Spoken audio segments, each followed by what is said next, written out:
Hello everyone, welcome back to GTN classes. हम अपने chapter human reproduction में अब oogenesis पर आ गए हैं। तो हमें फीमेल में जो गैमेटोजेनेसिस है वो देखनी है। तो आपने लास्ट वीडियो में आई होप देख लिया होगा आपने कि हम लोगों ने वहाँ पर male gametogenesis that is spermatogenesis देखा। वहाँ पर हमने देखा कि कैसे एंड रिजल्ट होता है, स्पर्म्स बन जाते हैं। एंड जब स्पर्म्स बनते हैं तो एक वर्ड है सीमेन, वो वर्ड मैंने शायद कल डिस्कस नहीं किया था। तो ये वर्ड बहुत बड़ा वर्ड नहीं है, सीमेन बहुत सिंपल सा है। सीमेन क्या होता है कि आपके जितने भी ग्लैंड्स थे, जो भी एक्सेसरी ग्लैंड्स थे, that is prostate gland, bulbourethral gland, seminal vesicles glands, ये तीनों ग्लैंड मिलकर जो न्यूट्रिशन सिक्रीट कर रहे थे that contain calcium, fructose and enzyme that is necessary for the process of spermatogenesis. तो वो जो न्यूट्रिएंट सिक्रीट हुए थे वो क्या फॉर्म करते थे? Seminal plasma. एंड उन सेमिनल प्लाज्मा में जब आपके स्पर्म्स आ जाते हैं तो उसको हम बोलते हैं सीमन। तो सीमन बहुत बड़ा वर्ड नहीं है, बहुत सिंपल सा था, बट हाँ मेरे माइंड से स्किप कर गया था। सो अब हम किस पे फोकस करते हैं? फीमेल गैमेटोजेनेसिस पे, that is oogenesis। Female gametogenesis को अगर आप मेल गैमेटोजेनेसिस से, oogenesis को स्पर्मेटोजेनेसिस से कंपेयर करोगे तो बहुत ज्यादा डिफरेंस देखने को मिलता है। और इनकी जो साइकिल होती है वो थोड़ी सी कॉम्प्लिकेटेड होती है, मतलब बच्चे कंफ्यूज हो जाते हैं। सो आई ट्राइड माई बेस्ट, तो मैंने सोचा कि इसे पहले से लिख लेते हैं और उसके बाद आपको एक एक स्टेप पे क्लियरेंस देते चलेंगे ताकि आपको कंफ्यूजन ना क्रिएट हो। तो सबसे पहला पॉइंट ये है कि oogenesis कब स्टार्ट होती है। जैसे आपने स्पर्मेटोजेनेसिस में देखा कि that process starts at puberty, वो प्यूबर्टी पे स्टार्ट होता था। लेकिन oogenesis जो होती है ये स्टार्ट कर जाती है ड्यूरिंग एम्ब्रियोनिक स्टेजेस। oogenesis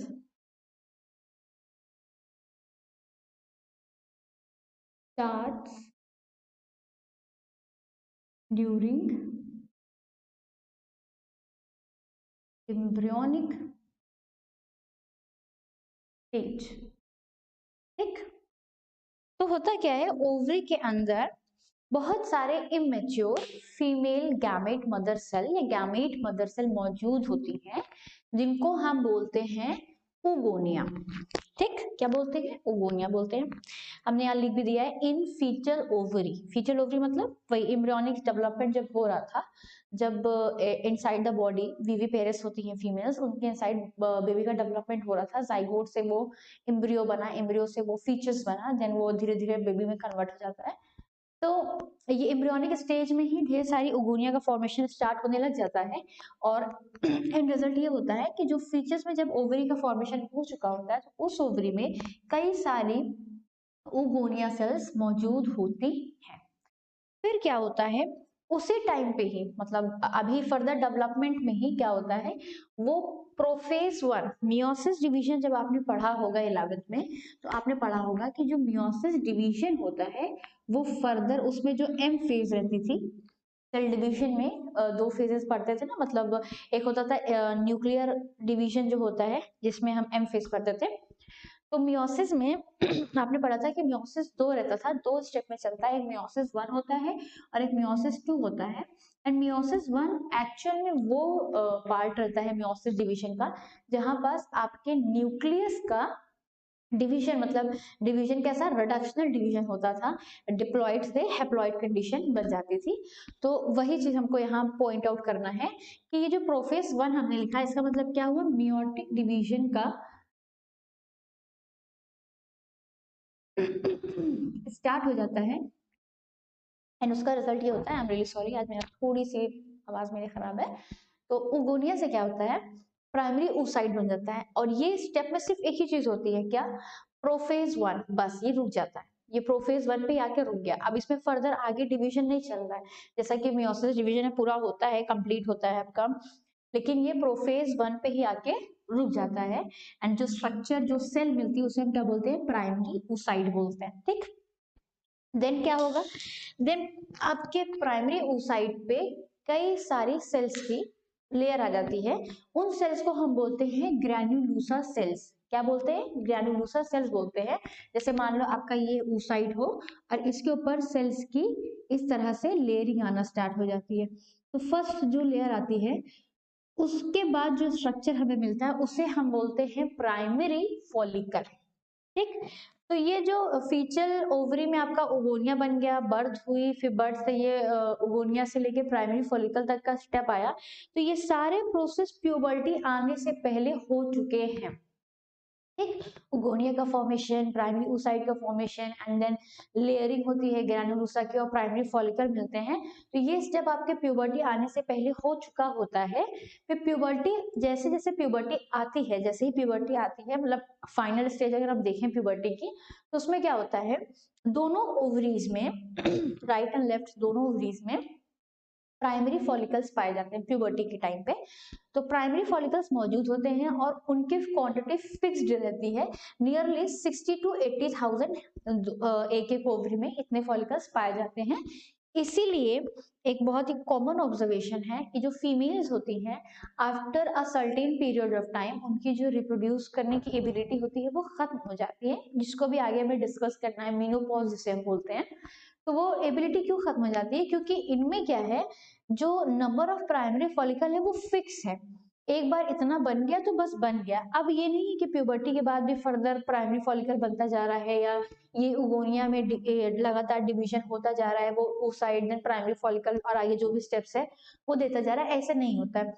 ये जो स्टेप है ये फिक्स रहता है, ये प्यूबर्टी तक में इतना करके ये कंप्लीट करके नियरली इतने एग्स, मतलब एग्स तो नहीं बोलेंगे फिलहाल, इन्हें प्राइमरी फॉलिकल ही बोलेंगे, नियरली इतने प्राइमरी फॉलिकल्स को वो बना लेते हैं। तो जब तक इतने प्राइमरी फॉलिकल्स उनके ओवरीज में मौजूद हैं तब तक they are able to reproduce. ठीक, फिर क्या होता है, प्यूबर्टी आ गई, अब जैसे जैसे प्यूबर्टी से वो आगे बढ़ते जाते हैं, प्यूबर्टी स्टेज आ जाती है, तो इसमें और लेयरिंग होती है। ये आपका प्राइमरी फॉलिकल बना था, अब इस पे और लेयरिंग हो जाती है, अब इसमें ग्रैनुलोसा सेल्स की और लेयरिंग होती है, और इस लेयरिंग होने के बाद जो स्ट्रक्चर मिलता है उसे हम क्या बोल देते हैं, सेकेंडरी फॉलिकल। और इस सेकेंडरी फॉलिकल पे भी और लेयरिंग होती है लगातार, मतलब लेयरिंग होती चली जाती है, ग्रैनुलोसा सेल्स की ये लेयरिंग होती चली जाती है। तो अब जो स्ट्रक्चर बनता है उसे हम बोलते हैं टर्शियरी फॉलिकल। लेकिन ये चीज याद रखिएगा कि सेकेंडरी या प्राइमरी और टर्शियरी में एक डिफरेंस है। प्राइमरी फॉलिकल में तो ये था कि सिंपली एक ही लेयर थी ग्रैनुलोसा सेल्स की, सेकेंडरी में फिर और लेयरिंग आ गई, और सेकेंडरी से टर्शियरी में और लेयरिंग आई, और उसके साथ साथ यहाँ एक कैविटी प्रेजेंट होती है, उसमें फ्लूइड भरा हुआ होता है और उसको हम बोलते हैं एंट्रम। और इनका जो ये थीका रहता है ये दो पार्ट में डिवाइड कर जाता है, theca interna and theca externa में।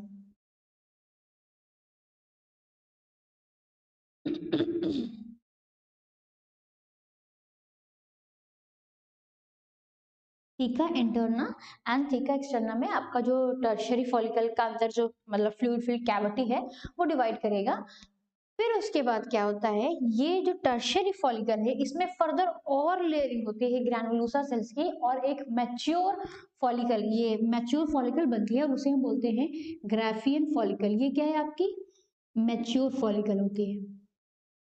ठीक, लेकिन एक चीज आपको ये याद रखना है कि जैसे ये सेकेंडरी टर्शियरी ग्राफियन आता है, स्पेशली टर्शियरी से ग्राफियन आता है, तो इस स्टेज में एक चीज और होती है वो ये होती है कि आपका जो उगोनिया, मतलब जो प्राइमरी oocyte था जिससे प्राइमरी फॉलिकल बना लेयर करने के बाद, तो मतलब इस फॉलिकल के अंदर आपका ये प्राइमरी oocyte अभी मौजूद है। ये प्राइमरी oocyte कहाँ अटका था, प्रोफेज 1 पे अटका था। अब ये अपना मियोटिक डिवीजन कंप्लीट कर लेता है, और कंप्लीट करने के बाद क्या होगा, हमें सेकेंडरी oocyte देगा। मतलब इमेजिन करो कि आपका फॉलिकल है, यहाँ आपका अभी क्या था, प्राइमरी oocyte था, प्राइमरी oocyte के ऊपर ढेर सारी लेयरिंग होती जा रही थी, होती जा रही थी, होती जा रही थी। फिर अब ये प्राइमरी oocyte जो है ये डिवाइड कर जाएगा, ये अपना डिवीजन कंप्लीट कर लेता है, और ये हमें प्राइमरी oocyte से क्या दे देगा, सेकेंडरी oocyte दे देता है। मतलब जब टर्शियरी फॉलिकल से ग्राफियन फॉलिकल का फॉर्मेशन हुआ, ऊपर और लेयरिंग हो रही थी, तो उसी बीच अंदर जो आपका प्राइमरी oocyte मौजूद था वो अपने डिवीजन को कंप्लीट करके सेकेंडरी oocyte में कन्वर्ट हो जाता है। और जब ये डिवीजन होता है, मियोसिस डिवीजन हुआ होगा, सेल का फॉर्मेशन हुआ होगा, तो जब यहाँ डिवीजन कंप्लीट होता है, जब दो सेल्स मिलती हैं, उसमें क्या रहता है कि एक सेल काफी बड़ी रहती है और एक सेल काफी छोटी रहती है। जो काफी बड़ी सेल रहती है वही आपकी सेकेंडरी oocyte या ओवम या एग बन जाती है, एंड जो आपकी ये छोटी रहती है उसे हम बोलते हैं पोलर बॉडी। होता क्या है कि ये डिवीजन जो प्राइमरी oocyte से सेकेंडरी oocyte का जो डिवीजन हुआ, ये डिवीजन इक्वल डिवीजन नहीं होता है। ये तो हमें पता है कि जो मियोसिस डिवीजन होता है वो इक्वाटोरियल नहीं बल्कि रिडक्शनल डिवीजन होता है। पर रिडक्शनल किस सेंस में हम बोलते थे कि वहां क्रोमोसोम्स के नंबर्स हाफ हो जाते थे ना, ये सेंस रहता था। बट यहाँ जो हम ये सेंटेंस यूज कर रहे हैं कि ये अनइक्वल डिवीजन होता है, यहाँ का सेंस ये कहने का है कि यहाँ जब सेल में साइटोप्लाज्मा का डिवीजन होता है तो वो भी अनइक्वल होता है। एक है वो मैक्सिमम न्यूट्रिएंट मैक्सिमम साइटोप्लाज्म लेके हट जाती है और एक है जो बहुत कम न्यूट्रिएंट्स पाती है। तो ये हमारी जो बड़ी सेल है उसे हम बोलते हैं सेकेंडरी oocyte। तो जैसे जैसे टर्शरी फॉलिकल से ग्राफियन फॉलिकल का फॉर्मेशन होता है, उसी फॉलिकल के अंदर आपका ये वाला स्टेप भी चल जाता है। अब क्या होता है, ग्राफियन फॉलिकल आपका रप्चर करता है, ये जो फॉलिकल है वो रप्चर कर जाता है और इसके अंदर से क्या निकलते हैं, आपके ओवम निकल आते हैं, आपके एग्स निकलते हैं, और इसी स्टेप को हम बोलते हैं ओव्यूलेशन। तो ओव्यूलेशन क्या है, ओवरीज में ये सब स्टेप चला, ओवरीज में ये सारी चीजों की फॉर्मेशन हुआ, ग्राफियन फॉलिकल वगैरह ये सब कहाँ बन रहा है, ये पूरा जो भी स्टेप चला है ये कहाँ चला है, ओवरी में चला है। ये तो हमने पीछे वीडियो में देखा ही था कि जो oogenesis की साइट होती है या मेल फीमेल गैमेट्स बनते हैं वो कहाँ बनते थे, ओवरी बनते थे, तभी तो वो प्राइमरी सेक्स ऑर्गन था। उसी तो यहाँ पर हमने ये देखा कि ये सारा स्टेप जो भी था, ग्राफियन फॉलिकल का बनना, टर्शियरी बनना, ये सब कहाँ चल रहा था, ओवरी के अंदर चल रहा था। तो जैसे ही ग्राफियन फॉलिकल रप्चर करता है, सेकेंडरी oocyte रिलीज होता है, और ये सेकेंडरी oocyte रिलीज होकर ओवरी से बाहर, दैट मीन्स उनके जो एक्सेसरी डक्ट है, मतलब कि आपका फैलोपियन ट्यूब, वो उधर की तरफ ट्रेवल करता है, और इस स्टेप को हम बोलते हैं ओव्यूलेशन। तो यहाँ पर आपको दो चीज अगर डिफरेंस करने को हो कि अगर आप स्पर्मेटोजेनेसिस और oogenesis में डिफरेंस करो, तो सबसे पहला डिफरेंस तो यही है कि स्पर्मेटोजेनेसिस प्यूबर्टी पर स्टार्ट होती थी, और जबकि ये इनकी एम्ब्रियोनिक स्टेज से ही स्टार्ट हो गई है। स्पर्मेटोजेनेसिस अगर देखा जाए, हाँ ये बात और है कि वो स्टेप जितनी एफिशिएंसी से चल रहा था, जितने अच्छे से चल रहा था, वो भले कम हो जाता है, बट वो धीरे धीरे उनकी लाइफ में, मतलब वो स्टेप स्पर्मेटोजेनेसिस का प्रोसेस धीरे धीरे सही लेकिन चलता रहता है। वो बहुत इनएक्टिव स्पर्म्स या नाम, मतलब बहुत कम क्वांटिटी में ही सही, but they are able to form sperms, ऐसा होता है। जबकि फीमेल्स का क्या होता है, because they have fixed number of primary follicle in their ovary, and ये जो फिक्स्ड फॉलिकल नंबर है वो फर्दर इंक्रीज नहीं करता है, तो उनके अंदर क्या है, ये नंबर फिक्स है, विच मीन्स कि इतने ही मैक्सिमम टू मैक्सिमम ये इतने ही एग्स फॉर्म करते हैं। हालांकि ऐसा नहीं होता, इसमें भी बहुत सारे डिजेनरेट हो जाते हैं, बट एक रफ एस्टिमेशन में दे रही हूँ आपको कि अगर मान लो कोई डिजेनरेट नहीं कर रहा, सिर्फ इतना ही कि इतना ही है, तो उसके बाद भी अगर ये आपका जो पूरा साइकिल अभी हम लोग को नेक्स्ट पढ़ना है चलता जाता है, एक टाइम आएगा कि ये खत्म हो जाता है। तो जब ये प्राइमरी फॉलिकल फिनिश कर जाएंगे तो फर्दर वो ओवम नहीं बना सकते हैं, तो उनकी जो एबिलिटी ऑफ रिप्रोडक्शन है वो एक टाइम के बाद खत्म हो जाती है। ठीक, तो दो तीन डिफरेंस है, और एक डिफरेंस ये है कि स्पर्मेटोजेनेसिस में हमने पढ़ा था कि जहां जहां भी मियोटिक डिवीजन या माइटोटिक डिवीजन, आपका जो भी डिवीजन हो रहा था, वो डिवीजन कैसा था, साइटोप्लाज्मा के बेसिस पे इक्वेटोरियल था, जो भी सेल्स बनी थी वो उनमें साइटोप्लाज्मा का कंटेंट सेम सेम जा रहा था नियरली। लेकिन यहाँ क्लियरली है कि जब प्राइमरी oocyte से सेकेंडरी oocyte का फॉर्मेशन होता है इनसाइड द ग्राफियल फॉलिकल और इनसाइड द टर्शियरी फॉलिकल, तो वहां पर जब ये प्राइमरी से सेकेंडरी बनता है, तो जो दो सेल्स का डिवीजन होता है, मतलब जो दो रिजल्ट मिलता है सेल का, तो उसमें एक छोटी होती है, काफी छोटी रहती है, उसमें बहुत कम साइटोप्लाज्मा रहता है, और एक काफी बड़ी रहती है। तो जो छोटी है, जो स्मॉलर में, उसे हम पोलर बॉडी बोलते हैं, बड़ी वाली को हम ओवम कंसिडर करते हैं। तो यहाँ पास कैसा है, अनइक्वल डिवीजन हुआ, जबकि स्पर्मेटोजेनेसिस के केस में ऐसा नहीं था। तो ये कुछ इंपॉर्टेंट डिफरेंस थे बिटवीन oogenesis एंड स्पर्मेटोजेनेसिस, और आपको ये डिफरेंस अच्छे से क्लियर होने चाहिए आपके माइंड में। तो हमने oogenesis देख लिया, अब हमें देखना है ह्यूमन फीमेल्स में एक साइकिल चलती है जिसे हम मेंस्ट्रुअल साइकिल बोलते हैं। तो अब हमें मेंस्ट्रुअल साइकिल को डिस्कस करना है। मेंस्ट्रुअल साइकिल जब स्टार्ट होती है तो उसे हम मेनार्क बोलते हैं, और जब वो रुकती है तो उसे हम मीनोपॉज बोलते हैं। जो मेंस्ट्रुअल साइकिल का है उसका अपना एक लिमिटेड पीरियड ऑफ टाइम है। तो प्यूबर्टी से स्टार्ट होती है, तो वो स्टेज को हम क्या बोलते हैं, मिनार्क बोलते हैं कि हाँ अब मेंस्ट्रुअल साइकिल या मेंसेस स्टार्ट होंगे फीमेल में, और एक टाइम के बाद वो मेंसेस रुक जाते हैं या वो साइकिल रुक जाती है, मेंस्ट्रुअल साइकिल फिर नहीं चलती है, तो हम उसे मीनोपॉज बोलते हैं। और इसी चीज को हमें डिस्कस करना है, तो आप इसका स्क्रीनशॉट ले लो ताकि मैं आपको आगे साइकिल मेंस्ट्रुअल साइकिल स्टार्ट करूँ। तो अब हमें क्या देखना है, मेंस्ट्रुअल साइकिल देखना है। सो मेंस्ट्रुअल साइकिल के लिए अभी मैंने जस्ट बताया कि एक वर्ड आता है मीनोपॉज एंड एक वर्ड आता है मिनार्क। ये जो आपका मिनार्क वर्ड है, ये इसका मतलब क्या हुआ कि आपकी मेंस्ट्रुअल साइकिल अब स्टार्ट कर गई है। तो मेंस्ट्रुअल साइकिल जो स्टार्ट होती है ये होता है प्यूबर्टी के टाइम, एंड एक टाइम गैप के बाद कुछ इयर्स ऑफ के बाद आपका ये मेंस्ट्रुअल साइकिल रुक जाता है, उसे हम बोलते हैं मीनोपॉज। एंड ये menopause nearly 50 years old ladies या फीमेल्स में आता है, मतलब 50+ या 50s के बाद ये साइकिल उनमें नहीं चलती है। तो अगर हम मेंस्ट्रुअल साइकिल के इवेंट्स को फॉलो करें, ट्रेस करें, वैसे तो ये एक साइक्लिक प्रोसेस है, इसे आप चाहो तो ऐसे बना सकते हो कि पहला आपका क्या होगा, मेंस्ट्रुअल फेज होगा, देन आपका फॉलिकुलर फेज होगा, देन आपका सिक्रीटरी फेज होता है। वैसे इस सिक्रीटरी फेज को आप चाहो तो फर्दर 2 फेज में अलग अलग कर लो। यूजुअली देखा जाए, अगर एनसीईआरटी को आपने देखा होगा तो उसमें इन्होंने सिक्रीटरी ही लिखा है, और जब आप टेक्स्ट को रीड करोगे तो वहां ओव्यूलेटरी एंड ल्यूटिलाइजिंग भी लिखा हुआ है। तो आप यहाँ पास इनको ओव्यूलेटरी फेज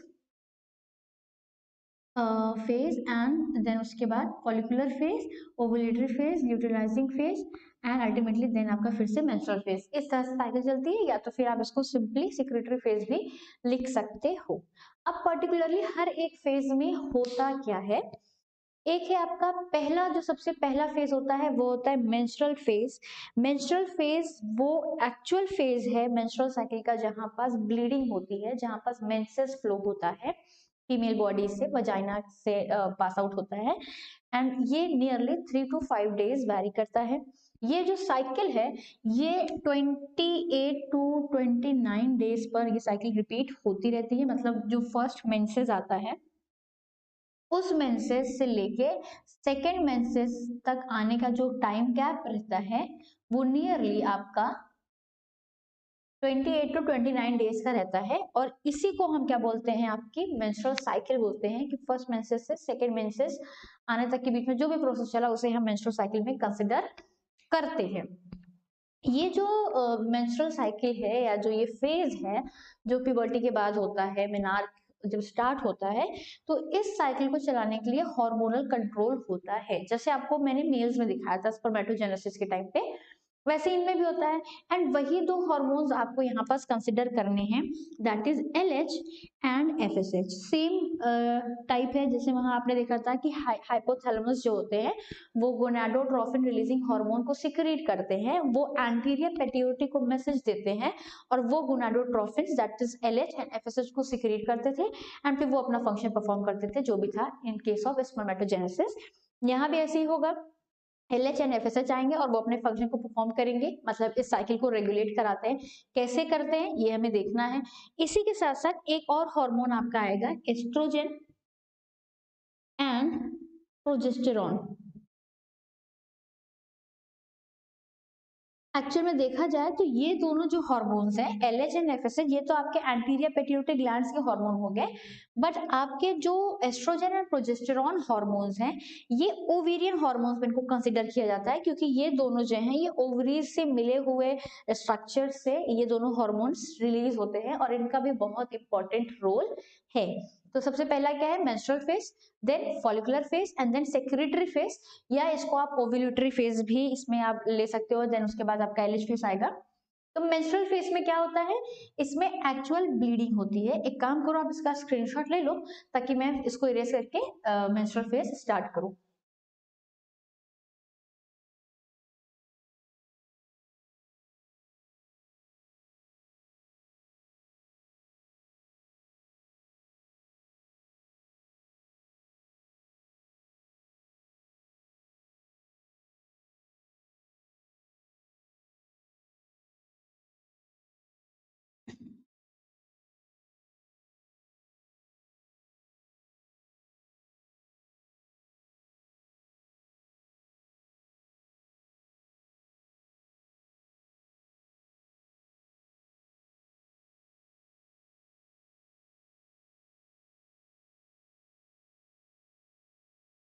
इस फेज में क्या होता है,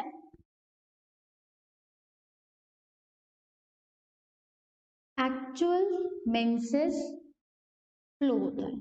कहाँ से आता है ये ब्लड? ये ब्लड की जो शेडिंग होती है या वेजाइना के थ्रू जो ब्लड फ्लो होता है, ये ब्लड कहाँ से आता है? ये कोई और नहीं बल्कि ये एंडोमेट्रियम की ब्रेकडाउन की वजह से होता है। और ये चीज मैंने आपको जब हम लोग फीमेल रिप्रोडक्टिव पार्ट पढ़ रहे थे वहां पर भी बताया था। एंडोमेट्रियम लाइनिंग जो होती है उसका ब्रेकडाउन होता है, एंड इसका जब ब्रेकडाउन होता है तो इसमें जो भी ब्लड वेसल्स होते हैं अलॉन्ग विद द टिश्यूज वो आउटसाइड द बॉडी निकल आते हैं। ये बहुत इंपॉर्टेंट फेज है फॉर फीमेल्स। क्यों? क्योंकि देखा जाए तो एक तरह का ये इंडिकेटर है that they are fertile. Second things, ये चीजें क्या करते हैं, ये जो फेज है, ये जो मेंसेस फेज है, ये बॉडी को डिटॉक्स करता है, ये बहुत जरूरी है। इन केस अगर ये नहीं हो रहा है तो यहाँ दो पॉसिबिलिटी हो सकती है। यहाँ ये हो सकता है अगर कोई फीमेल्स उनका मेंसेस फ्लो या मेंस्ट्रुअल फेज नहीं आया है, क्योंकि और बाकी जो फेजेस हैं दैट इज फॉलिकुलर फेज या सेक्रेटरी फेज, उनको आप ऐसे बिना किसी चेकअप के जल्दी से नहीं बता सकते कि आपकी बॉडी में अभी क्या फेज चल रहा है अगर ये फेज ना होता बॉडी में तो। ठीक है, ये तो इन फेज को देखने के बाद, इतनी नॉलेज होने के बाद लोग डिसाइड कर लेते हैं कि हाँ ये अभी मेरा ये डे चल रहा है साइकिल्स का तो ये प्रोसेस चल रहे होंगे। लेकिन ये फेज बहुत इंपॉर्टेंट है क्योंकि इस फेज से बहुत सारे इंडिकेशंस मिलते हैं। पहला इंडिकेशंस तो फर्टिलिटी का मिलता है। दूसरा, इससे क्या होता है, बॉडी डिटॉक्स होती है। अगर ये फेज नहीं होगा तो बहुत ज्यादा डिटॉक्स बॉडी के अंदर एक्यूमुलेट करने लग जाएगा and that is not good for your health. Overweight आप हो सकते हो, पुअर हेल्थ हो सकती है, पीसीओडी वगैरह ये सारी डिजीजेस हो सकती हैं। या एक चीज ये है कि मेंस्ट्रुअल दो वजह से रुकता है। ये जो मेंस्ट्रुअल फेज या ये जो मेंसेस फ्लो है ये दो ही वजह से रुक सकता है।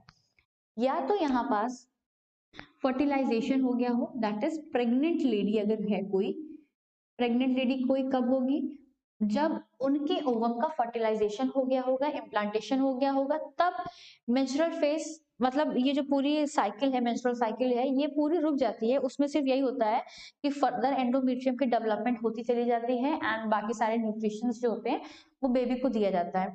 तो अगर मेंसेस फ्लो नहीं हुआ है, पीरियड्स नहीं आए हैं, तो वो दो इंडिकेशन हो सकता है, या तो फर्टिलाइजेशन हो गया होगा दैट इज प्रेगनेंसी है, या तो पुअर हेल्थ भी कंडीशन हो सकती है, पुअर हेल्थ या एक्सेसिव स्ट्रेस वगैरह, ये सारी चीजें भी आपके पीरियड्स को डिस्टर्ब करती हैं। ठीक, तो अगर किसी को मेंसेस फ्लो नहीं है तो that is an indication of pregnancy.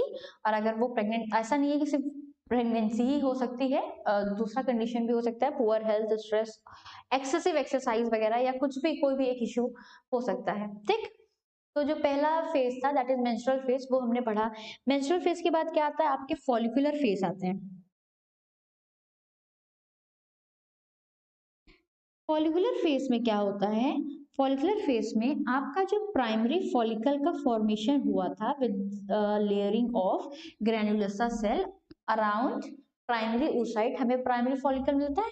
तो प्राइमरी फॉलिकल से जो पूरा ये स्टेप चलता है, प्राइमरी मिलता था, फिर सेकेंडरी मिलता था, फिर हमें टर्शियरी फॉलिकल मिलता था, एंड एट लास्ट हमें क्या मिलता था, मैच्योर ग्राफियन फॉलिकल मिलता था।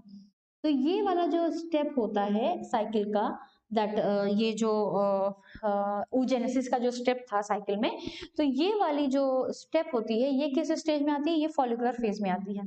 ठीक, तो मेंस्ट्रुअल साइकिल के मेंस्ट्रुअल फेज में मेंसेस का फ्लो होता है, एंडोमेट्रियम की ब्रेकडाउन होती है, एंड फॉलिकुलर फेज में आपका प्राइमरी फॉलिकल से ग्राफियन फॉलिकल का फॉर्मेशन होता है, एंड इसके साथ साथ एंडोमेट्रियम का भी डेवलपमेंट स्टार्ट हो जाता है, एंडोमेट्रियम रीजेनरेशन। ठीक, इनका रीस्टार्ट, मतलब ये रीजनरेट करना स्टार्ट कर जाते हैं, यहाँ उनकी शेडिंग हो जाती है, और जैसे ये ब्रेक डाउन कर जाते हैं उसके बाद एंडोमेट्रियम की फिर से लेयर बनना स्टार्ट हो जाती है, या वो जो लाइंस थी यूट्रस मैंने आपको दिखाया था तो वो फिर से बनना स्टार्ट हो जाती हैं।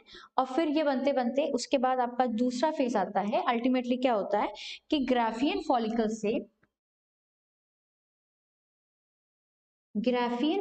से आपका ओवम बाहर रिलीज हो जाता है, दैट इज ओव्यूलेशन स्टेप। अभी ये चीज हम लोगों ने पीछे साइकिल में देखा था कि ग्राफियन फॉलिकल से आपका ओवम का सिक्रीशन होता है एंड इसे हम ओव्यूलेशन बोलते थे। ओवरी से आपका ओवम बाहर आ जाता था, जिसे हम ओव्यूलेशन बोलते थे। तो एंड रिजल्ट ये होता है कि आपका ग्राफियन फॉलिकल निकल आता है, फॉलिकुलर फेज खत्म हो गया, ये आपका हो गया। और जैसे ही ये आपका आया तो इस फेज को हम बोलते हैं ओव्यूलेटरी फेज। ओव्यूलेशन जिस पीरियड में होता है उसको हम बोल देते हैं ओव्यूलेटरी फेज। ठीक, ये फेज आता है। अच्छा, इस फेज पे अभी हम लोग यहाँ रुकते हैं, थोड़ा सा यहाँ हार्मोनल कंट्रोल देख लेते हैं ताकि जो नेक्स्ट हम लोग को पढ़ना है वो अच्छे से समझ में आ जाए। अब यहाँ पास हार्मोनल कंट्रोल कैसे रहता है, जब फॉलिकुलर फेज आती है, फॉलिकुलर फेज जब आती है, अगर इस फेज से स्टार्ट करते हो तो भी कोई दिक्कत नहीं है, बट इस फेज से स्टार्ट करने में थोड़ी क्लियरेंस मिलती है। फॉलिकुलर फेज में क्या होता है, आपके जो दो हॉर्मोन्स है, that is gonadotrophin FSH and LH, इन दोनों का सिक्रीशन बढ़ जाता है, इन दोनों का सिक्रीशन बढ़ जाता है। और इसका रिजल्ट ये होता है, एफएसएच एंड एलएच के सिक्रीशन बढ़ने का रिजल्ट ये होता है कि प्राइमरी फॉलिकल से secondary follicle, tertiary and at last Graafian follicle मिल जाता है और एंडोमेट्रियम रीजनरेट कर जाती है आपकी। ठीक, फिर क्या होता है, during the mid of the cycle, mid cycle में, मेंस्ट्रुअल साइकिल के मिड साइकिल में, that is nearly 14th day जो रहता है आपके साइकिल का, उस डे पर एलएच का जो प्रोडक्शन होता है या एलएच जो सिक्रीट होता है वो मैक्सिमम होता है एंड इसे हम बोलते हैं एलएच सर्ज। ठीक, तो इस पे क्या होता है, ये जो एलएच ल्यूटिनाइजिंग हार्मोन होता है वो ग्राफियन फॉलिकल को फर्दर इतना मैच्योर कर देता है कि वो ग्राफियन फॉलिकल बर्स्ट कर जाती है और उसमें से ओवम रिलीज हो जाता है एंड इसको हम बोलते थे ओव्यूलेशन या ओव्यूलेटरी फेज। जो ओव्यूलेटरी फेज या ओव्यूलेशन हुआ है ये कब हुआ होगा, 14th डे जो होता है साइकिल का, जो 14th डे होते हैं, 14th वाले पे ओव्यूलेशन होता है। इसका मतलब ये हुआ कि अगर ये वाले डे पर जब ओवम रिलीज हो जाएगा तभी, क्योंकि अगर प्राइमरी फॉलिकल की कंडीशन है, सेकेंडरी है, टर्शियरी है, ग्राफियन है, इस सब केस में अगर उनको मेल गैमेट मिलेगा भी तो भी वो फर्टिलाइजेशन नहीं करा सकते। फर्टिलाइजेशन कंडीशन क्या है कि फर्टिलाइज जब हो तो ओवम को स्पर्म्स आके फर्टिलाइज करें, बट यहाँ पास ऐसा तभी पॉसिबल है जब ओवम जैसे ही रिलीज हो, दैट इज 14th डे जो भी साइकिल का है, नियरली 14th डे रहता है वो, तो उसी टाइम पे आपके मेल गैमेट्स फीमेल बॉडी के अंदर इंटर करें और वो उनको फर्टिलाइज करें। तो ग्राफियन फॉलिकल से ओवम का जो रिलीज हुआ, ओव्यूलेशन हुआ, ये किसकी वजह से होता है, बिकॉज ऑफ एलएच सर्ज की वजह से होता है, अर्थ की वजह से। और अब क्या होता है, जैसे जैसे ये फॉलिकल्स आपके डेवलप होते रहते हैं तो ये जो डेवलपिंग फॉलिकल्स होते हैं ये एक हार्मोन सिक्रीट करते हैं, उसे हम बोलते हैं एस्ट्रोजन। एंड जब आपका ग्राफियन फॉलिकल से ओवम रिलीज हो जाता है, ग्राफियन फॉलिकल से, मैं यहाँ एक डायग्राम बना रही हूँ, इमेजिन करो ये आपका ग्राफियन फॉलिकल था,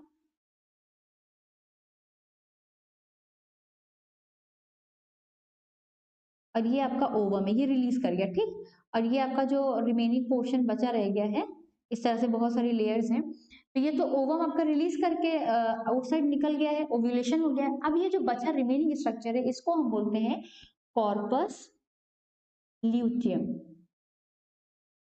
ये जो कॉर्पस ल्यूटियम है ये भी बहुत इंपॉर्टेंट होता है, ये इंपॉर्टेंट इस सेंस से होता है क्योंकि ये भी एक हार्मोन सिक्रेट करता है एंड वो हार्मोन आपके होते हैं प्रोजेस्टेरॉन हार्मोन।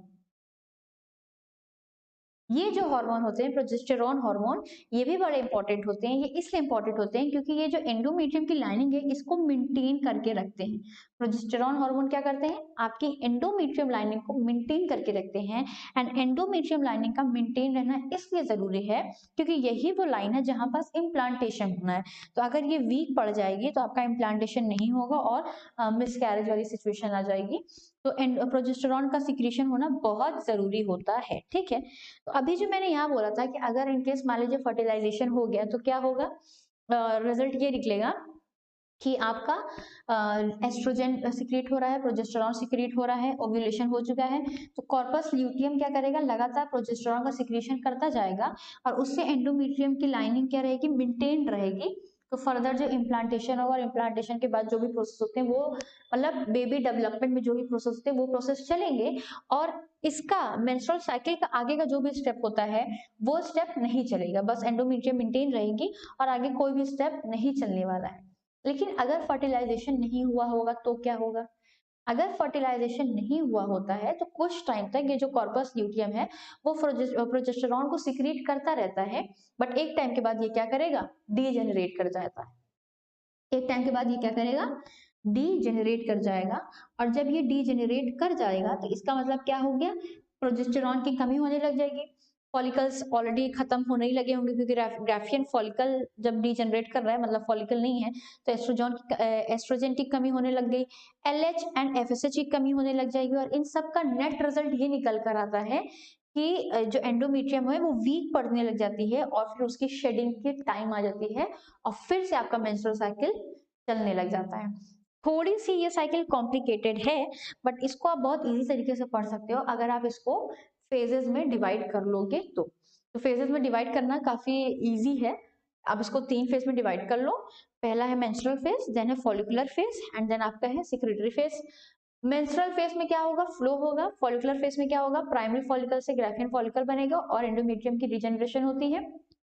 और इसी फेज में फिर क्या होता है? जब ग्राफियन फॉलिकल से ओवम का रिलीज होता है, 14th डे का नियरली आसपास का टाइम रहता है वो, उस टाइम पे एलएच एंड एफएसएच की सिक्रीशन बहुत बड़ी हुई होती है। वैसे पूरे इस फेज में एलएच एंड एफएसएच की सिक्रीशन बड़ी हुई होती है, बट 14th डे पे बहुत ज्यादा रहती है। तो इससे क्या होता है? ओव्यूलेशन हो जाता है and the female is ready for the fertilization. अगर फर्टिलाइज कर गया तो बस बात खत्म, आगे कुछ नहीं चलने वाला है। कॉर्पस ल्यूटियम प्रोजेस्टेरॉन सिक्रीट करता रहेगा, एंडोमेट्रियम मेंटेन रहेगी एंड फर्टिलाइजेशन के बाद के प्रोसेस दैट इज इम्प्लांटेशन वगैरह चलेगा। बट इन केस फर्टिलाइजेशन नहीं हुआ है तो कॉर्पस ल्यूटियम एक टाइम के बाद डिजेनरेट कर जाएगा, प्रोजेस्टेरॉन का लेवल कम हो जाएगा, एस्ट्रोजन का लेवल कम हो जाएगा, एलएच एफएसएच का लेवल कम हो जाएगा। इन सब का नेट रिजल्ट ये होता है कि एंडोमेट्रियम की जो लाइनिंग है वो वीक पड़ने लग जाती है और एक टाइम के बाद वो शेडिंग स्टार्ट कर देती है, दैट इज ब्लीडिंग स्टार्ट हो जाती है और उसी को हम क्या बोलते हैं? मेंसेस फ्लो बोलते हैं। ठीक, तो बस मेंस्ट्रुअल साइकिल में इतना ही है आपका, और मैंने आपको मेनार्च मेनोपॉज बता ही दिया है। तो अब हमको क्या करना है? अब हमें देखना है फर्टिलाइजेशन एंड इम्प्लांटेशन। ठीक, तो आप इसका स्क्रीनशॉट लेना चाहो तो ले लो। थोड़ा सा ये ज्यादा भर गया बट इट्स ओके, आप ले लो इसका स्क्रीनशॉट। तो नाउ अब हम लास्ट अपना टॉपिक देखेंगे फर्टिलाइजेशन इस वीडियो के लिए। तो बाकी चीजें हम नेक्स्ट वीडियो में देखेंगे, दैट इज फर्टिलाइजेशन। फर्टिलाइजेशन क्या होता है? Fusion of male and female gamete. यहाँ पास मतलब ओवम एंड स्पर्म्स का आपको फ्यूजन करना होगा। तो यहाँ पास एक टर्म यूज करते हैं, कॉपुलेशन। कॉपुलेशन मीन्स होता है इट इज दैट प्रोसेस जहाँ फिजिकली कॉन्टैक्ट में आते हैं male and female organism. So copulation के टाइम क्या होता है? जो सीमेन होता है, सीमेन मैंने आपको बता दिया है ये क्या होता है। सीमेन कॉम्प्लेक्स होता है, मतलब इसमें आपका सेमिनल प्लाज्मा एंड स्पर्म्स मौजूद होते हैं, उन दोनों को कंबाइन करके जो मिलता है हमें उसे हम सीमेन बोलते हैं। तो ये सीमेन कहाँ एंटर करता है? In the vagina of female parent.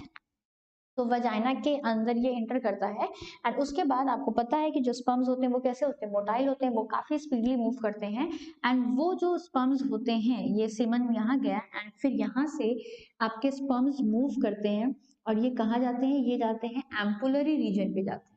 कहाँ? एम्पुलरी रीजन पे जाते हैं एंड तब तक क्या होता है? जो अभी पीछे मैंने देखा था कि ल्यूटियल फेज मतलब आपका जो ओव्यूलेटरी फेज था जिसमें एलएच सर्ज जाता था, वहां पास आपका ओवम रिलीज हो जाता था और ओवम रिलीज होकर कहाँ आता है? वो आपके यूट्रस की तरफ मूव करता है।